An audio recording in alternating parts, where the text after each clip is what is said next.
This week on Jerusalem Dateline, CBN News sits down for an exclusive interview with U.S. Ambassador to Israel, David Friedman, about the historic changes in the Middle East. Look, I think we are at the beginning of the end of the Arab-Israeli conflict. Also, Sudan joins the Abraham Club. And what impact will the U.S. elections have on the region? And which way are Israeli Americans leaning? All this and more this week on Jerusalem Dateline.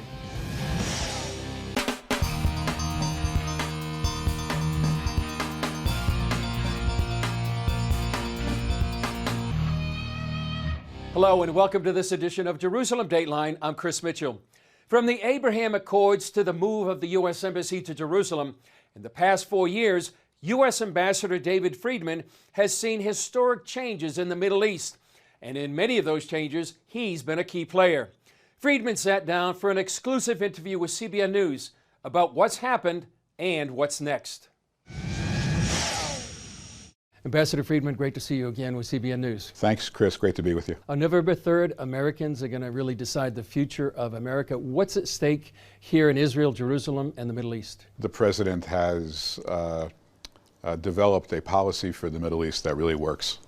You know, it's pro-Israel, it's pro-allies, it's pro-freedom, pro-freedom of religion, it's pro-growth, and it's really working. You know, as you know, we've done unprecedented things, both bilaterally with Israel and multilaterally with nations like UAE, Bahrain, and Sudan. So we're really happy with what we've done. We're very proud of what we've done over the first term. I think if we're honored and blessed with the opportunity to serve our country for a second term, I think we can do even more. I don't want to focus on the dangers of another administration. I think everyone can do that analysis on their own, but I think the opportunity, the upside for a second Trump administration is enormous. When you look back on the last 4 years, what achievements stand out to you? You know, I think that moving the embassy to Jerusalem, I think that was really the most important thing the president did. Not just because, you know, we all believe that Jerusalem's the capital of Israel. It's been the capital of Israel for more than 3,000 years. The Supreme Court, the Knesset, the president's residence, the prime minister's residence are all here. Those, of course, are true, and the United States has the right to put its embassy in the capital of an ally. But it's not just that. It's the message that the move sent to the world, that President Trump stands with his friends, stands on principle, keeps a promise, can be trusted to keep a promise, and will not shirk or shy away, you know, from baseless threats from rogue nations. That was an incredibly powerful message that the president sent, and it resonated throughout the world. And I believe that it set our foreign policy on the right track everywhere. And I think it was actually, it may seem counterintuitive to people, but, you know, we believe this would lead to peace.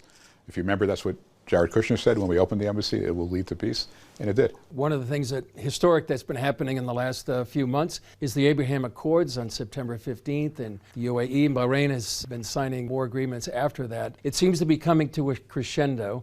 President Trump has said maybe 10 nations are in line. What's next, and who's next? You can pull out a map and come up with some pretty good guesses as to who's next. I think all the regional players are in discussion. I don't want to speak for them or betray any confidences or their sensitivities, but the president is correct. There are 5 to 10 countries that are in active discussions with us. They have everything to gain by joining this circle of peace. They have nothing to lose. If their concern is for the Palestinians, the best thing they can do is to expand this circle of peace, create people-to-people engagement, commercial, cultural, travel. It will open up the region, and I think it will be in the best interest of everyone, including the Palestinians. Yeah. What about Saudi Arabia? Can you address that, or? Look, what I can say about Saudi Arabia, again, I don't speak for them, and I'll let them take their own position at the right time, but they've been incredibly helpful to this process. We now fly from Tel Aviv to Abu Dhabi in about 3 hours. Without Saudi Arabia, that flight takes about 7 hours. Having flyover rights, any flight from Tel Aviv to an Arab country in the Gulf, the Saudis have said, Israeli airlines, other airlines, free to use our airspace. It's something that people have been asking the Saudis for a generation, because it's not just, you know, for example, a flight from Israel to India would normally fly over Saudi airspace if you were taking the most direct route. It's a big deal. I would allow the process to take its course, and I would be appreciative, I certainly am, and I think our government is, of the steps the Saudis have already taken. Looking at the impact of the Abraham Accords on the region, what do you see in a year, 2, 5 years? What could change here in the region? I think we are at the beginning of the end of the Arab-Israeli conflict. You know, there's about 22 nations in the Arab League. Right now we have about 5 of them, including Jordan and Egypt, that have normal relations with Israel. Once you get to a certain level, whether it's another 5 or another 7 or 8 or 10, you have what I would say by analogy, you know, on a subject that we're all familiar with now, you have something along the lines of herd immunity. You know, you have so many people that are already on board. The narrative, the old grievances kind of collapses on itself. And I think we're really at the beginning of a very hopeful period in the Middle East. After a diplomatic and legal battle lasting for years, Ambassador Friedman presented 18-year-old Menachem Zivotofsky with his passport.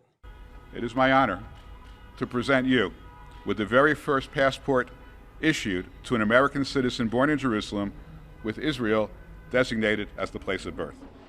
This is yours. I'm humbled and honored to receive this passport as a representative of the many American citizens born in Jerusalem who can now have their official government documents reflect the fact that they were born in Israel. Friedman said both Secretary of State Pompeo and President Trump played decisive roles in allowing American citizens born in Jerusalem to have Israel as their country of origin. Up next, more with Ambassador Friedman about the dangers of Iran and what he calls the Second Abraham Accords.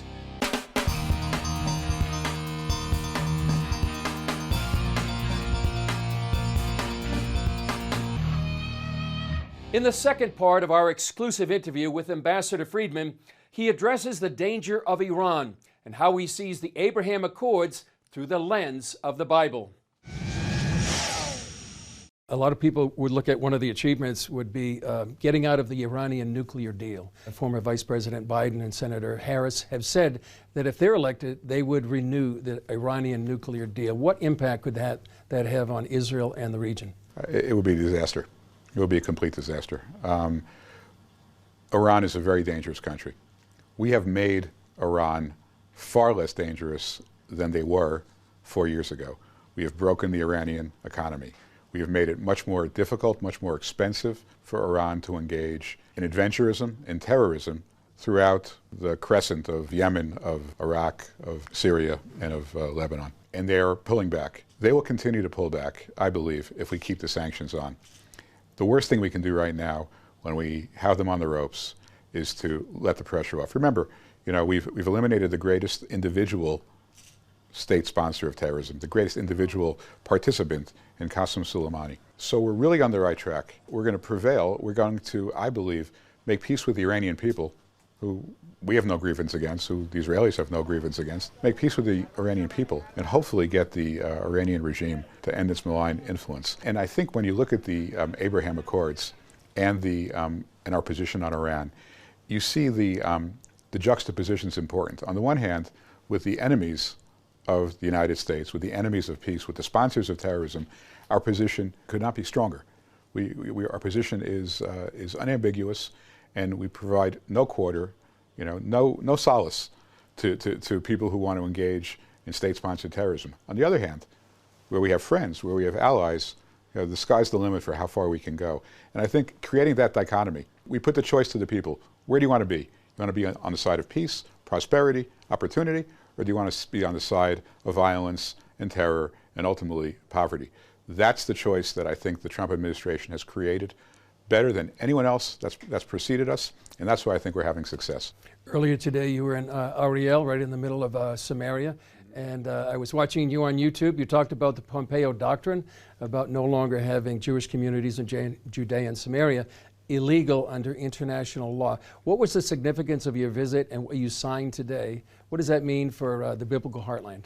Well, first of all, with regard to choosing Ariel, I mean, we chose the institution that was most aggrieved by the old way of doing business, right? Ariel is a first-class university with 16,000 students. I think about 20% of them are Palestinian. And the United States and Israel are collaborating, but we had this anachronistic rule that we couldn't fund Ariel because of its postal code. So we did away with that today. This is what it means. What it means is that we're moving further and further away, whether it's in our position with Israel and the Palestinians or with Israel and the rest of the countries. We're trying to get away from the old narrative of ancient grievances, of violence, of terror, and say, look, folks, here it is. Here are the opportunities. We can work together collaboratively on science, on technology, on agriculture. Okay? We can do that. We can make our children happier and more prosperous. We can build a better world for our grandchildren. We can go back to just, the old narrative. And this is yet another step in that direction of moving the Middle East towards a position of growth and prosperity and away from these ancient grievances that have never been solved and never resulted in a day of peace. Is that part of the peace to prosperity and part of the developing business between Israelis and Palestinian businessmen? Sure, because as Israelis and Palestinians work together more, and they have been. I mean, there are industrial zones where Israelis and Palestinians work together and prosper together. There aren't enough. As that, is given further life, of course, as people, work with each other and prosper together and build things together, the temperature drops dramatically. And then, political issues can get resolved. The biggest mistake that the Palestinian leadership has made, they've made this from day one, and I've taken them to task many times. Their view is no people-to-people engagement, no quality of life improvements until there's a political solution. Where has that left their people? We had a conference in Bahrain before the normalization. We had it about a year ago, I think. There were huge players that were there with some of the biggest checkbooks in the world looking to help. And many countries attended. Palestinians boycotted. This is exactly the wrong path towards peace. In a little while, you're going to be going to the Knesset. You're going to be speaking on Jerusalem and the Bible. What are you going to be sharing? I am going to be speaking about the original Abraham Accords. The original Abraham Accords was the reconciliation between Isaac and Ishmael. Isaac was the second son of Abraham. Ishmael was the first. They were rivals. Abraham was very pained by that rivalry. He sent Ishmael away. But then God heard the voice of Ishmael. He made him a father of 12 princes came from Ishmael. And Isaac and Ishmael reconciled before Abraham passed away. We're doing that again 3,500 years later. And I think that that's an appropriate Bible story, Bible lesson for today with the Knesset. Well, Ambassador Friedman, I appreciate your time very much. Thank you, Chris. Really a pleasure. Coming up, how will the U.S. election affect Jerusalem, Israel, and the Middle East?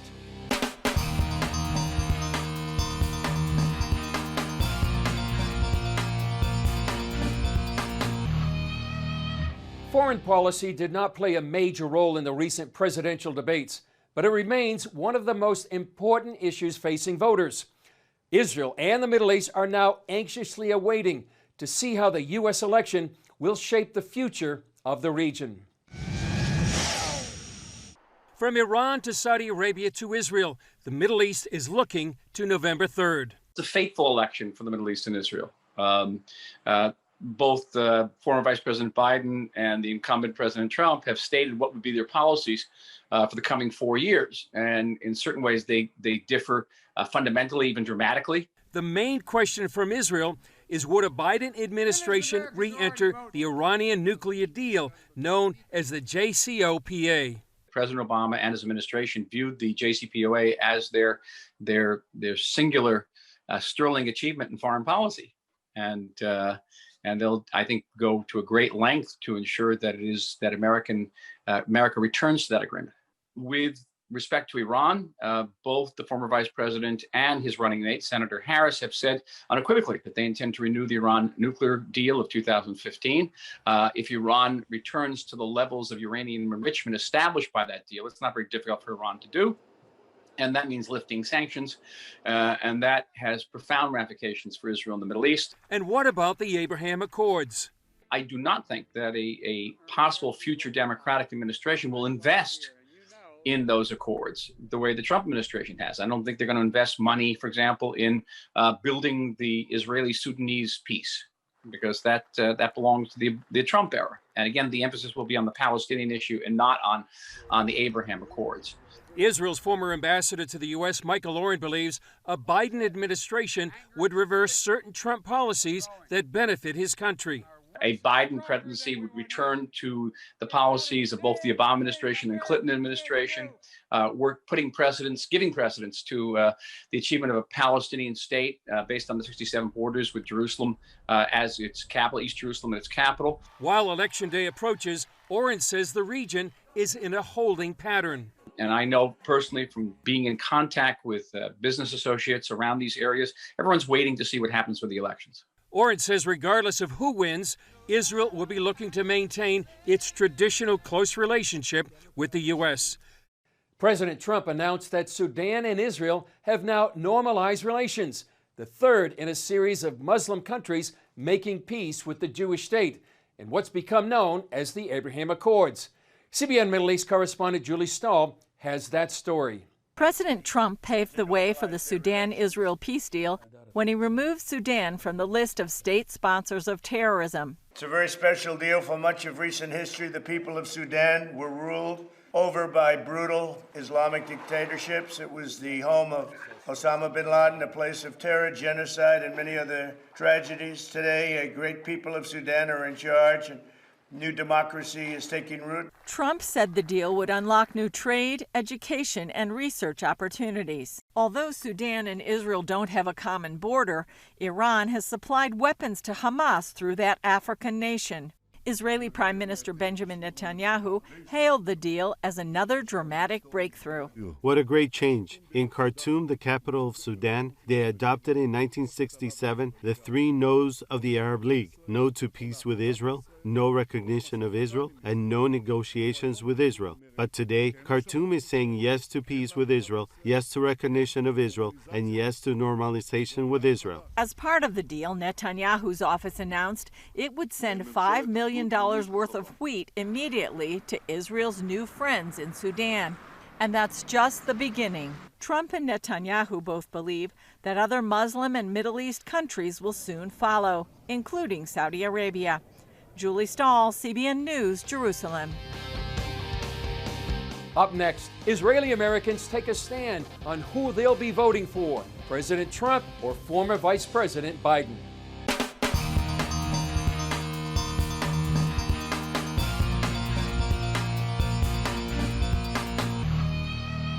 According to a recent poll, if Israelis were voting in American elections, a majority would choose President Trump.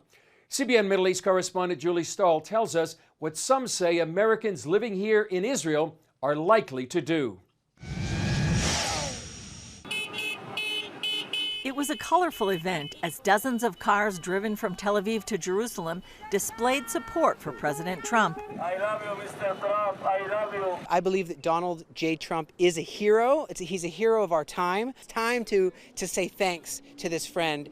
I came first of all to support President Trump, a big friend of Israel, and I came with these flags to thank him for the peace agreements he will bring to the Middle East. The convoy passed the U.S. Embassy in Jerusalem before stopping at the promenade overlooking the Old City. It's been a crazy year, but it's also brought us Donald Trump and the American administration and things here in Israel we could only have dreamed of. Mark Zell heads Republicans Overseas Israel that organized the event. What we are trying to send here is a message to the millions of people in the United States who love Israel and want to see Israel succeed. And we want to show them that we are thankful for what we've seen in the past 4 years. Trump supporters credit him with doing more for the state of Israel than any president since Harry Truman recognized the independence of the fledgling state in 1948. And this is a special plaque that we made to give to President Trump himself in appreciation for everything he has done for the state of Israel and the Jewish people.